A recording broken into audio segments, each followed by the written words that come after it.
తండ్రి చావు ముందు శకుని చేతిలో ఒక ఎముక పెట్టి ఇలా అన్నాడు, ఈ ఎముకతో పాశాలు చెయ్యి, అవి నీ మాట వింటాయి. వాటితో హస్తినాపురాన్ని నాశనం చెయ్యి. అక్కడే శకుని ప్రతిజ్ఞ చేశాడు, నా చెల్లి జీవితాన్ని నాశనం చేసిన ఈ రాజ్యాన్ని నేను మట్టిలో కలిపేస్తాను. అప్పటి నుంచి అతను పాశాలతో మాస్టర్ అయ్యాడు. కానీ నిజానికి అతను పాశాల కంటే ప్రమాదకరం అతని బుద్ధి.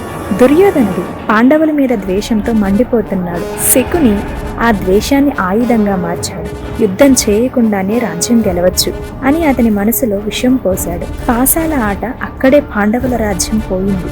ద్రౌపది అవమానించబడింది. వనవాసం మొదలైంది.